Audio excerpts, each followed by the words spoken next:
This is KVUE News at 6. Tonight, new details emerge about the minutes before a church bus crash that killed 13 elderly churchgoers. So they will be deeply missed. You asked, we answer. This officer had already seen the vicious, deep, ripping wounds. The Williamson County Sheriff determines if a deputy's decision to shoot a dog after it bit a woman was justified. And hundreds of churches ready to fight with the current administration to prevent deportations of immigrants living in the U.S. illegally. Hi, everybody. I'm Mike Rush. And I'm Quita Culpepper.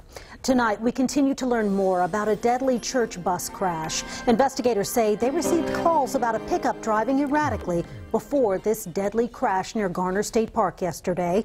13 people were killed. Only one person on that bus survived. And today, we have learned the identities of all of the victims. They ranged in age from 61 to 87. Here are some pictures given to us by family members. And now members of the church in New Braunfels are trying to comfort each other. Jason Puckett is there with more on how they're holding up.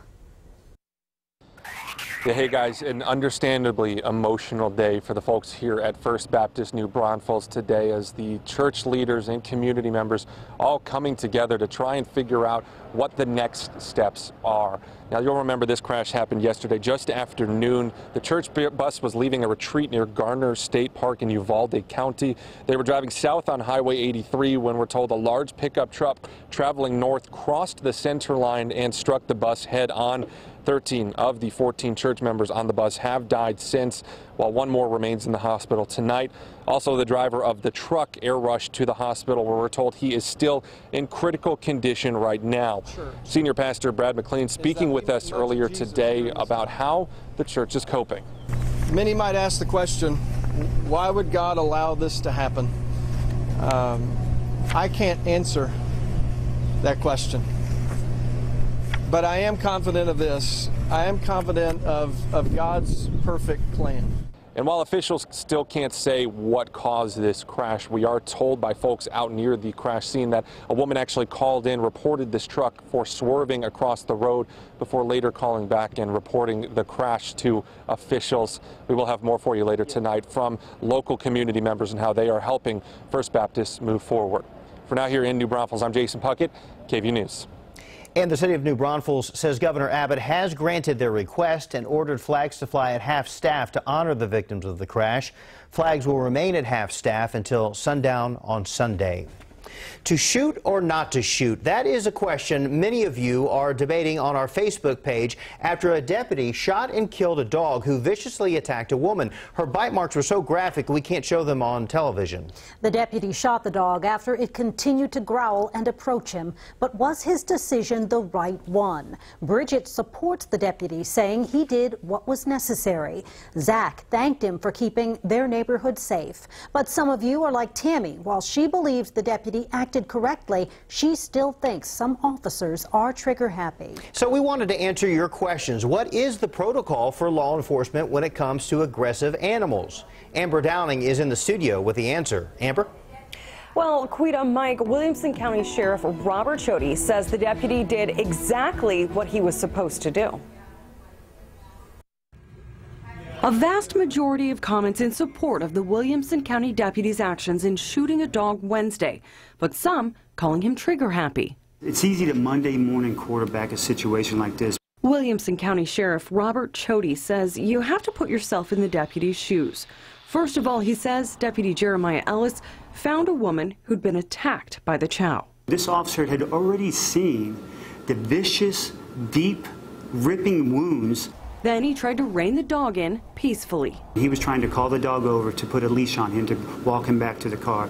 Sheriff Chody says all of his deputies have tasers, and while it could have been an option, most people don't know, what most officers know because of their training, is when they do deploy a taser, those prongs are pretty unreliable in which direction they go. It wasn't the best option because the dog was a small moving target. When he deems that the taser either isn't justifiable, or if he feels the risk of, hey, I won't have a second option if I miss, that, hey, deadly force is the only option here, he can choose that option, and he did, and it was a good call. All right, so we checked into the Austin Police Department's protocol for this type of situation. It's similar. We were referred to the policy manual, which says an officer can resort to using a gun to stop a dangerous and aggressive animal. Live in the newsroom, Amber Downing, KVUE News. Amber, thank you. As we brace for a second round of severe storms this weekend, the National Weather Service confirmed at least 2 tornadoes touched down in Texas yesterday.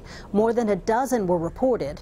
Residents in Houston now trying to salvage what they can from their damaged homes. Taking a live look outside now, it was just a beautiful day, low humidity and sunshine. It's hard to tell that there are some storms heading our way. Let's check in with Chief Meteorologist Albert Ramon about that. And Albert, it's the planning of these storms not so convenient. Yeah, it looks like it's going to be over the weekend, Mike, especially as we head towards Sunday. We got one more sunny and really warm day to go. Let me show you where temperatures are right now, generally in the 70s and low 80s, including 80 degrees in Austin. It's 78 at both Blanco and Fredericksburg, 76 right now in Giddings. And one of the reasons why it feels super comfortable, low relative humidity. A west-southwesterly wind allowing for humidity levels to be in the teens out west in the hill country at Mason and Fredericksburg, 24% relative humidity here in Austin. So one more sunny, calm day to go. And notice this area of low pressure over the west. That will be approaching our area, increasing the thunderstorm chances a bit. Saturday afternoon, Saturday evening, widespread showers and storms expected on Sunday. Not everyone's going to get the severe stuff. I'll show you who has the best chance of having a strong to severe thunderstorm. That's coming up in your full forecast a little bit later on. Thanks, Albert. Now to the 85th Texas Legislature. About an hour ago, senators approved Senate Bill 3 to establish education savings accounts, commonly known as school choice or vouchers, depending on whose side you're on. But the bill senators passed today doesn't impact as many children as the original bill. KVUE political reporter Ashley Godot is live at the Capitol. And Ashley, how many kids will these accounts actually cover?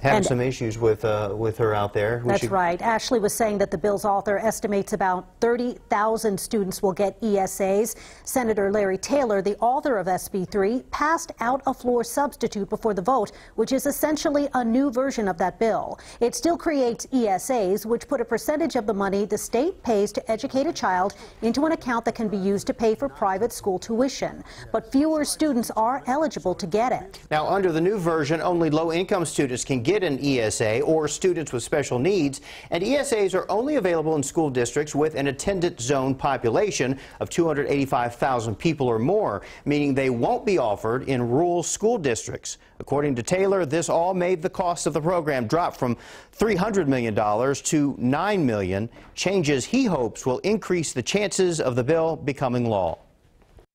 And I hope by next session when we come back, people will be talking about this program. They'll be asking their senators and House members that we need to expand that and include more folks. But we will have an opportunity. Taylor explained to get an ESA, a student has to first attend a public school for 1 year.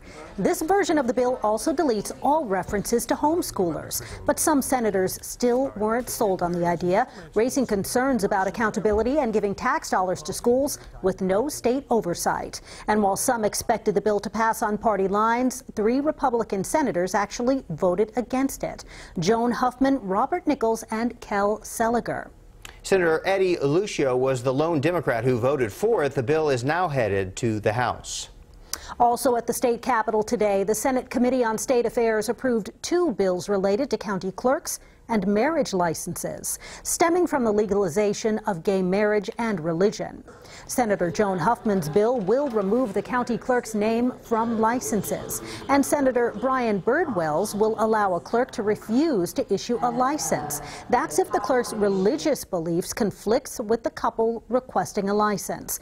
If that's the case, someone else in the county will be authorized to issue the license. The bills are now headed to the full Senate. Opponents of the state's bathroom bill say what happened in North Carolina today should send a clear message to Texas lawmakers. In a sweeping reversal, North Carolina legislators voted to overturn House Bill 2. It required transgender people to use restrooms based on the sex on their birth certificate.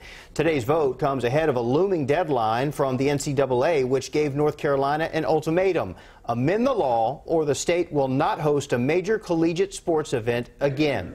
Texas senators have approved Senate Bill 6, a measure similar to the one North Carolina just killed. The Texas House says it is not a priority.